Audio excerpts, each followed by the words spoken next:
Hello everyone, do study channel पर आपका स्वागत है। शिक्षा निर्देशालय राष्ट्रीय राजधानी क्षेत्र दिल्ली द्वारा जो क्लास 9 के लिए एसएसटी का सैम्पल पेपर दिया हुआ है सत्र 2024-25 के लिए, हमने वो पूरा ख़त्म कर लिया है। उसका सिर्फ डी जो ड वाला भाग है वो आज हम करेंगे। तो चलिए शुरू करते हैं। खंड ड में केस आधारित प्रश्न उत्तर है, जिसमें कि हमें 3 अनुच्छेद दिए गए हैं और तीनों में 4-4 क्वेश्चन हैं। इसमें अनुच्छेद को पढ़कर पूछे गए प्रश्नों के उत्तर देने होते हैं। इसमें कुछ तो सीधे सीधे मिल जाते हैं आंसर और कुछ के थोड़े से आपकी नॉलेज पे होते हैं, जो ये आपकी बुक से ही होते हैं। 34वां है, अनुच्छेद को पढ़कर पूछे गए प्रश्नों के उत्तर दीजिए। 1929 से पार्टी ने सभी किसानों को सामूहिक खेतों या कोल खोज में काम करने का आदेश जारी कर दिया। ज़्यादातर जमीन और साजो सामान सामूहिक खेतों के स्वामित्व में सौंप दिए गए। सभी किसान सामूहिक खेतों पर काम करते थे और कोल खोज के मुनाफे को सभी किसानों के बीच बांट दिया जाता था। इस फैसले से गुस्साए किसानों ने सरकार का विरोध किया और वे अपने जानवरों को ख़त्म करने लगे। 1929 से 1931 के बीच मवेशियों की संख्या में 1/3 कमी आ गई। सामूहिकरण का विरोध करने वालों को सख्त सजा दी जाती। बहुत सारे लोगों को निर्वासन या देश निकाला दे दिया गया। सामूहिकरण का विरोध करने वाले किसानों का कहना था कि वे ना तो अमीर हैं और ना ही समाजवाद के विरोधी हैं। वे बस विभिन्न कारणों से सामूहिक खेतों पर काम नहीं करना चाहते। स्टालिन सरकार ने सीमित स्तर पर स्वतंत्र किसानी की व्यवस्था भी जारी रहने दी, लेकिन ऐसे किसानों को कोई खास मदद नहीं दी जाती थी। तो इसमें हमें 3 क्वेश्चन दिए गए हैं। प्रश्न 1 है, रूस में सामूहिकरण कार्यक्रम किसने शुरू किया। दूसरा है, कोल खोज क्या था। तीसरा है, रूस में सामूहिकरण कार्यक्रम किस प्रकार लागू किया। तो चलिए इनके आंसर देख लेते हैं। रूस में सामूहिकरण कार्यक्रम किसने शुरू किया। तो आंसर जोसेफ स्टालिन ने रूस में सामूहिकरण कार्यक्रम की शुरुआत की। दूसरा क्वेश्चन था, कोल खोज क्या था। कोल खोज सोवियत संघ में एक सामूहिक फार्म था, मतलब एक खेत होता था सामूहिक रूप से जिसपे सभी मिलकर खेती करते थे। तीसरा क्वेश्चन है इसमें, रूस में सामूहिकरण कार्यक्रम कैसे लागू किया गया।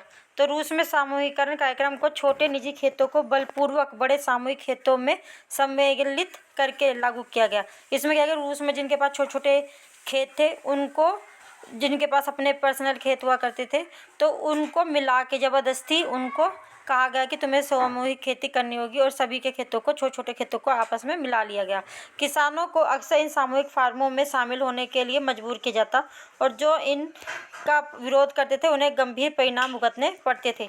सरकार ने फसलों के उत्पादन और वितरण को नियंत्रित किया और इस कार्यक्रम के परिणाम स्वरूप व्यापक प्रतिरोध, अकाल और महत्वपूर्ण सामाजिक विघटन हुआ। 35वां क्वेश्चन है, 2011 की जनगणना के अनुसार देश की सबसे अधिक जनसंख्या वाला राज्य उत्तर प्रदेश है। वहाँ की कुल आबादी 1990 लाख है। उत्तर प्रदेश में देश की कुल जनसंख्या का 16% हिस्सा निवास करता है। दूसरी ओर हिमालय क्षेत्र के राज्य सिक्किम की आबादी केवल 6 लाख ही है तथा लक्षद्वीप में केवल 64,429 लोग निवास करते हैं। भारत की लगभग आधी आबादी केवल 5 राज्यों में निवास करती है। ये राज्य हैं उत्तर प्रदेश, महाराष्ट्र, बिहार, पश्चिम बंगाल एवं आंध्र प्रदेश। क्षेत्रफल की दृष्टि से राजस्थान सबसे बड़ा राज्य है, जिसकी आबादी भारत की कुल जनसंख्या का केवल 5.5% है। चलिए इसके क्वेश्चन के आंसर करते हैं। क्षेत्रफल की दृष्टि से भारत का सबसे बड़ा राज्य कौन सा है। तो क्षेत्रफल की दृष्टि से भारत का सबसे बड़ा राज्य है राजस्थान। दूसरा है, जनगणना क्या है। जनगणना किसी निश्चित जनसंख्या के सदस्यों के बारे में व्यवस्थित रूप से जानकारी प्राप्त करने और रिकॉर्ड करने की प्रक्रिया है। तीसरा क्वेश्चन है इसमें, भारत में जनसंख्या के असमान वितरण के कोई 2 कारण बताओ। तो इसका पहला कारण है भौगोलिक अनुकूल जलवायु, उपजाऊ मिट्टी और पानी की उपलब्धता वाले क्षेत्र अधिक घनी आबादी वाले होते हैं, क्योंकि वहाँ पे सारी सहूलियत आसानी से मिल जाती है। दूसरा है सामाजिक और आर्थिक कारक, बेहतर रोजगार के अवसर, बुनियादी ढांचे और शैक्षिक सुविधाओं वाले क्षेत्र भी अधिक लोगों को आकर्षित करते हैं। यानी कि जहाँ पे रोजगार मिल जाएगा, सुविधाएं होंगी, स्कूल होंगे, हॉस्पिटल होंगे, तो लोग ऐसी जगह पे भी ज़्यादा रहना पसंद करते हैं।